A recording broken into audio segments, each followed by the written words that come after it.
Hello everyone, it's Vivi and welcome to another Kingdom Hearts Union Cross related video. A quick reminder for you guys, the Japanese version of this game, well, its end of service got postponed to June 17th, 2021. It was originally planned to end its story and go offline on April 30th. As for the global version, it was originally planned to end its story on May 30th and go offline. We're not too sure where the global version end of service stands, but what we do know, the finale of Union Cross is now in two parts. Part 1 is already out, so that will be the topic of this video. The global and Japanese versions, when it comes to the story, well, they're both up to date. So let's begin. So we start with the scene with Scald, Ephemer, and Player, concerned about Lauriam in the other room, taking care of Ventus, who had previously clashed with Darkness in this scene. Now Scald appears to be more concerned here. Ephemer assures Scald that Lauriam can handle this.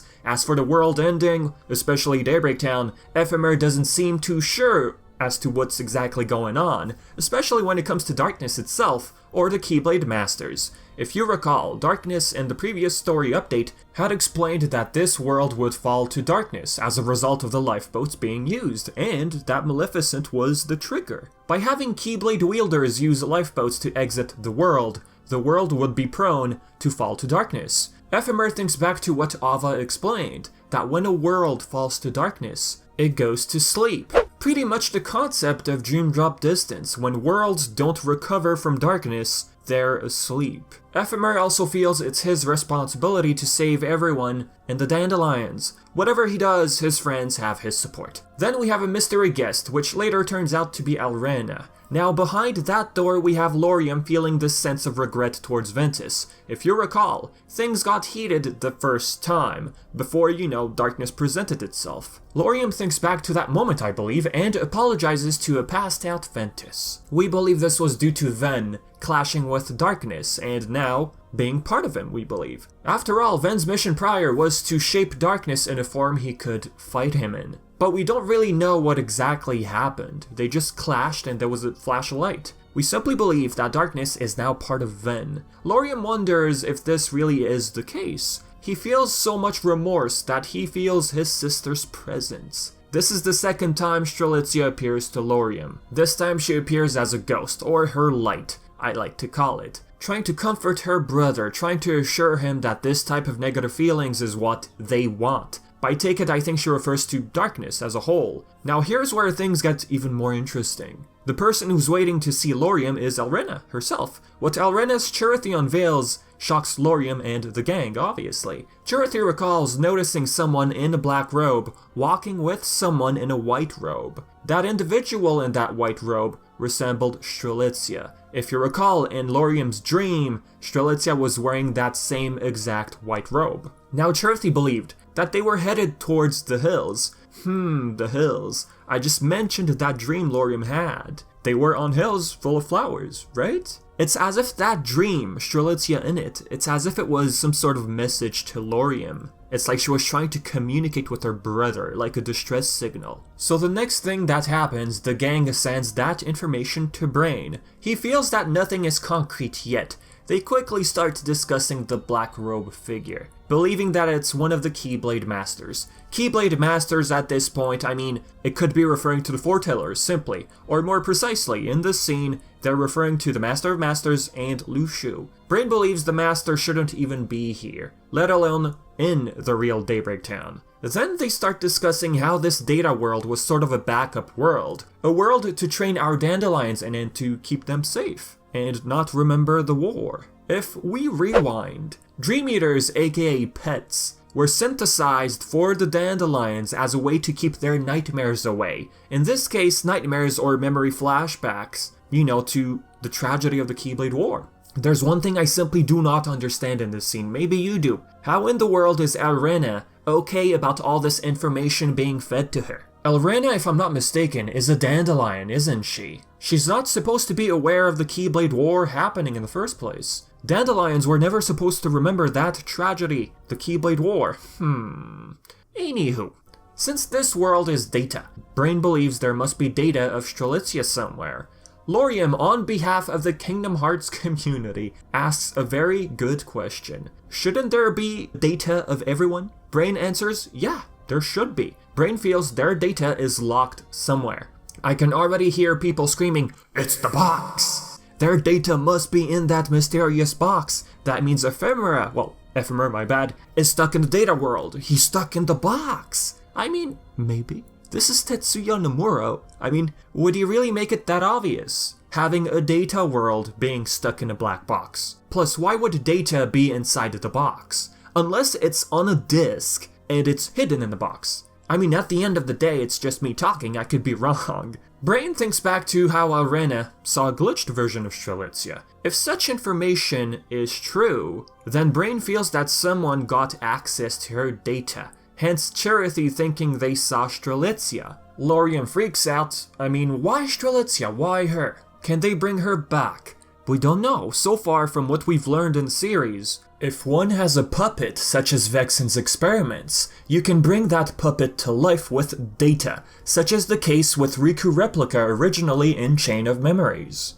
Next, they wonder who would do such a thing if that were the case. They don't know. They feel they could find more clues in the real world. Their next approach is to go to the basement where the lifeboats are, believing that if what Darkness said is true, they can use those to travel to the real world.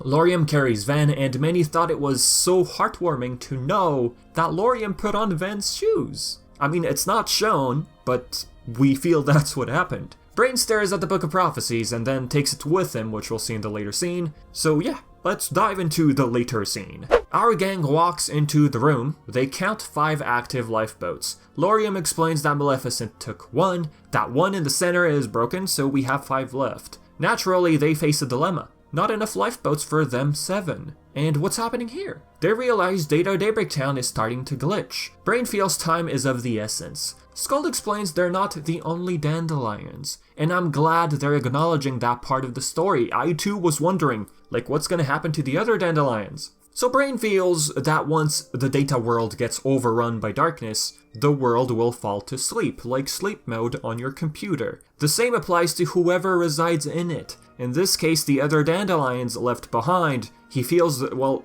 this is part of the Master's plan. They will all fall asleep. And of course be kept safe in data. Aha, again, alarm bells might go off in your minds. Going back to this scene in KH3, just where is Ephemera? Ephemera, my bad, again, I did it.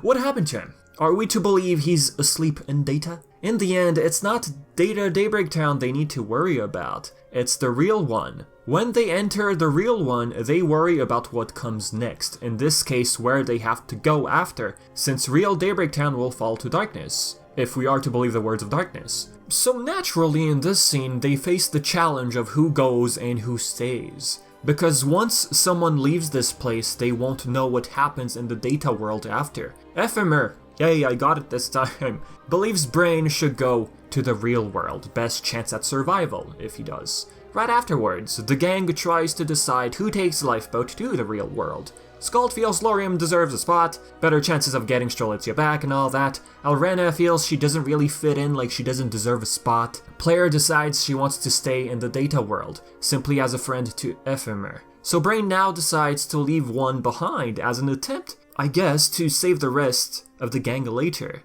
Before Brain enters a pod, he gives the Master's Defender to Ephemer.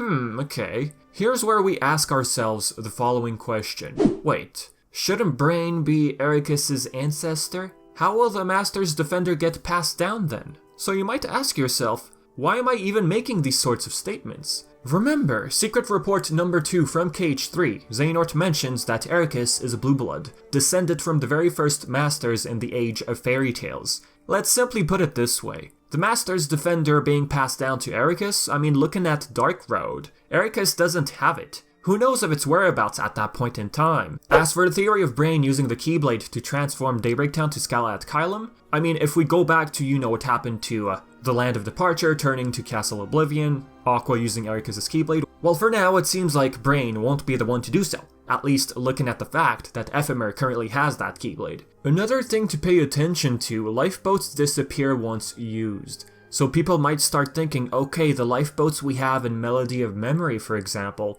those are the pods from the past that reappeared in that timeline. I mean, who knows? As for that last lifeboat left behind, I take it Skald for some reason will decide to use it in the end. And why? Because I still feel Skald could be Subject X. Secret report number 1 in KH3, Unknown, explains the following. I had no answer to offer them. 4 friends and a key. That is the sum total of my memory. I could not even recall my name. I was simply called X there. My only solace was the time I spent talking with the 2 boys, who would visit from time to time. 4 friends and a key, ding, ding, ding. We have 4 friends leave Data Daybreak Town in this scene, as well as 1 key. In this case, the Master's Defender. Not just the Keyblade given to Ephemer here, but the Book of Prophecies as well. Okay, if we are to believe that the book remained with Ephemer. If Ephemer is indeed stuck in the Data Realm, Data Daybreak Town in this case, then the book itself also remains hidden in the Data Realm. Still, how can we explain Ephemer appearing right in front of Sora? Really, if this guy is stuck or asleep in Data, how did he appear?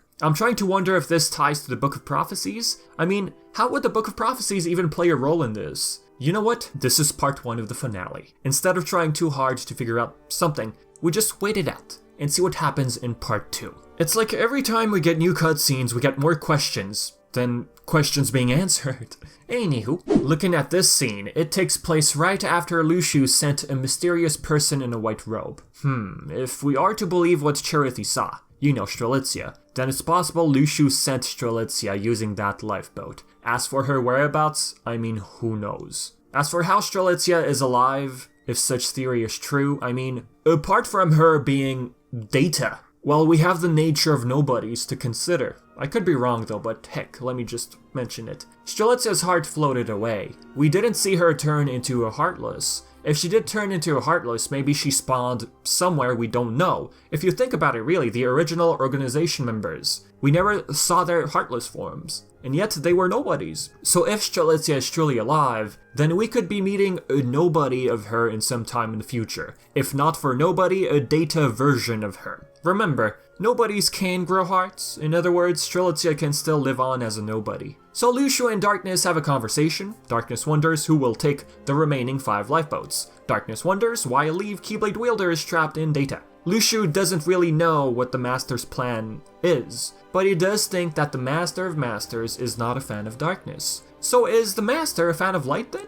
I'd say we don't know, he's just a mysterious character. Luxu doesn't seem to make a remark after Darkness tells him that, oh, he must be a fan of Light. Darkness goes on to mention its master plan to spread out through Data and to accompany the Chosen One in the future, in this case I believe Ventus, which they were in a way capable of doing if we are to believe that Ventus really merged with Darkness. So the next thing you know, Luxu doesn't like the fact that Darkness will always be there. He replies to Darkness saying he's not doing this for the Dandelions. He approaches Darkness, does a cool little rotation thing with his Keyblade. That's very Zigbar-y of him.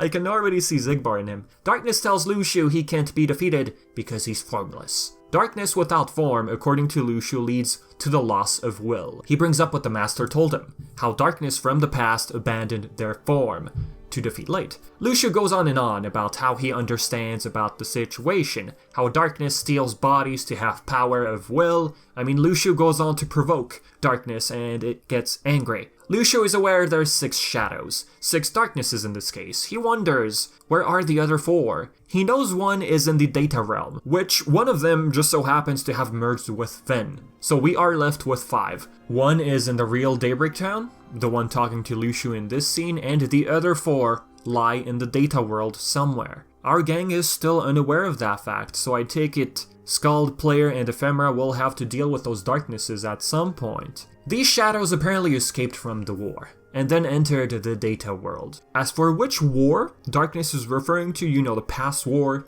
or, you know, the Keyblade War, regardless of which war he's referring to, they just managed to enter the Data world afterwards, because after all, it's easy for them to ride on Data signals if we go back to this scene. So, with that being said guys, I believe this is it for the video. As always, if you have your own theories or your own way of understanding part 1 of the finale, feel free to share it in the comments section below. And as always, I've been Vivi and thank you so much for watching.